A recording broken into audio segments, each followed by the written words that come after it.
নমস্কাৰ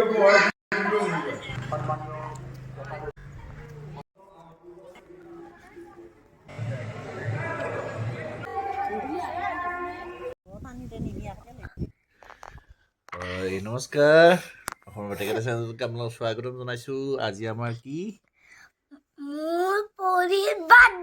আজি পুৰীৰ birthday. Puri happy birthday, happy birthday. এটা আমি যাম ক'ত আজি যাম ক'ত আমি বাৰ্থডে বুলি আমি খতৰা মন্দিৰত যাম। ক'ত যাম আজি? খতৰা মন্দিৰত। হাঁহি দিয়াচোন, হাঁহি দিয়া, হাঁহি দিয়া, হাঁহি দিয়া, হাঁহি দিয়া, হাঁহি দিয়া। আমি যাব ওলাইছো ক'লৈকে? মন্দিৰলৈকে। কোন মন্দিৰ বাবা? খতৰা মন্দিৰলৈকে যাওঁ আমি। বঢ়িয়া। আমাৰ পৰি যাব খতৰা মন্দিৰলৈকে পোনপ্ৰথমবাৰৰ বাবে।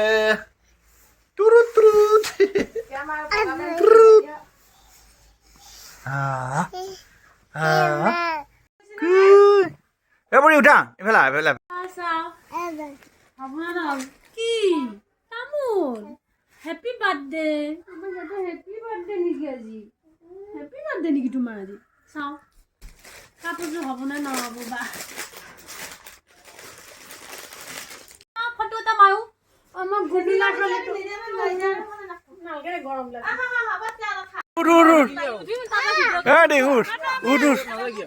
বঢ়িয়া নদী ধুনু ধুনু ধুনু কাব্য কতে বঢ়িয়া বঢ়িয়া।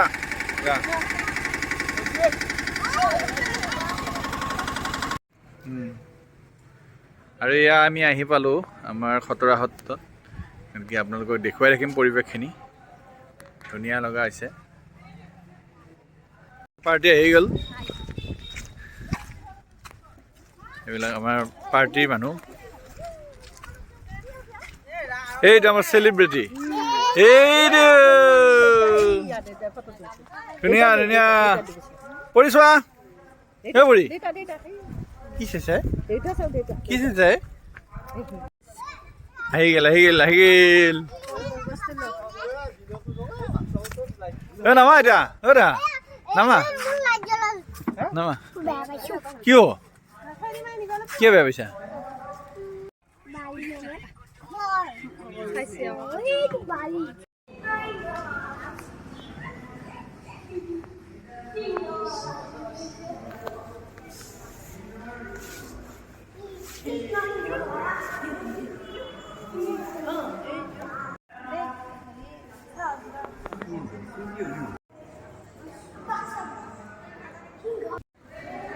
নমস্কাৰ, অসমৰ বাতৰিকাকত চেনেলটোলৈকে আপোনালোকক স্বাগতম জনাইছোঁ। আজি আমি গৈছিলোঁ খতৰা সত্ৰত, এয়া দৰং জিলাৰ ঐতিহাসিক খতৰা সত্ৰত। আমাৰ পৰিয়ালটি জন্মদিন, সেই উপলক্ষে যিহেতু ঘৰতো একো কৰিব পৰা নাই, এইকাৰণে কৰিব পৰা নাই। আমাৰ মামা ককাৰ যিহেতু ঢুকাইছে, গতিকে তেওঁৰ আজি কাজ আছে, সেইকাৰণে ঘৰত একো কৰিব পৰা নাই।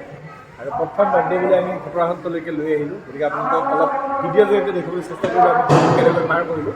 গতিকে চাই থকাৰ বাবে ধন্যবাদ।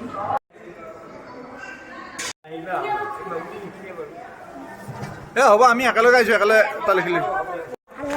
কিমান ভাল লাগিছে অ' মনময়ূৰ, কেনে লাগিছে আহি? কেনে লাগিছে? কেনে লাগিছে অ' না কেনে লাগিছে? হে ভাল লগা নাই? ই ভাল লগা নাই বোলে, বহুত ভাল। আজি আমাৰ বাবে ভাল লগা দিন, কাৰণ পৰিৰ জন্মদিন। আৰু পৰিৰ জন্মদিনৰ বাবে আমি খতৰা সত্ৰত আহিছিলোঁ। আৰু খতৰা সত্ৰতে আমি লগ পালোঁ অসমৰ জনপ্ৰিয় নাগাৰা নামৰ শিল্পী ৰামচৰণ ভৰালীদেৱক। আৰু ৰামচৰণ ভৰালীদেৱে আমাৰ পৰিক লৈ এটি ফটো উঠিলে। গতিকে ভাল লাগিলে, আপোনালোককো দেখুৱালোঁ। ইমান ডাঙৰ মানুহ এজন লগ পালোঁ আমি এই খতৰা মন্দিৰতে।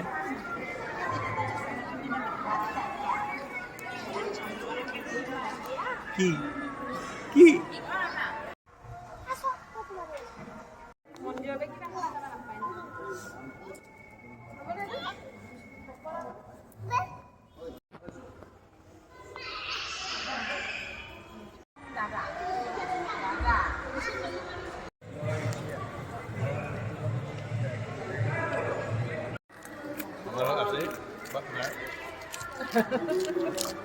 আৰু ইয়াত ডাষ্টবিনৰ ব্যৱহাৰ নাই আৰু ধুনীয়াকৈ দিলে আকৌ ডাষ্টবিন নালাগে বেলেগকৈ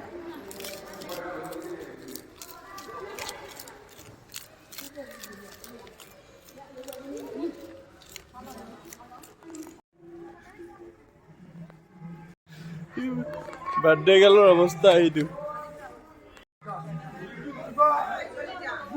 যাই আছো এয়া খতৰা সত্ৰৰ এইটো চাইডে সভাগৃহৰ কাষত আমাৰ চাহ খোৱাৰ ব্যৱস্থা আছে গতিকে চাহ খাবলৈকে গৈ আছোঁ আমি আটাইখিনিয়ে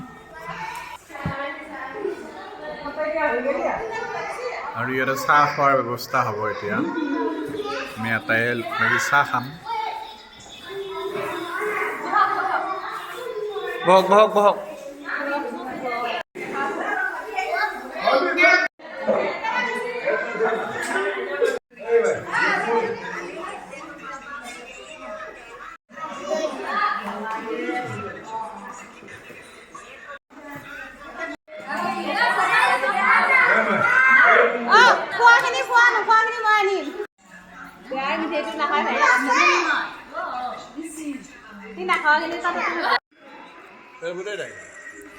সকলোতকৈ ভাল লগা কথাটো হৈছে ইয়াৰ মন্দিৰৰ ভিতৰত চাহ খোৱাৰ কাৰণে ধুনীয়া ডাঙৰ ডাঙৰ কাঁহৰ বাতি আছে আৰু বাতিত চাহৰ সোৱাদ লৈছে আজিকালি মানুহবিলাকে বাতিত খাবলৈকে নাপায় মানে কাঁহৰ বাতিত খাবলৈকে নাপায় হঠাতে কম টাইমত হোৱাকৈ এয়া ওৱান টাইম গ্লাছ ব্যৱহাৰ কৰে কিন্তু ইয়াৰ এটা এনেকুৱা সুবিধা আছে কাঁহৰ বাতিত লৈ খোৱাৰ ইয়াৰ খুব মজা লৈছে আমাৰ বৌহঁতে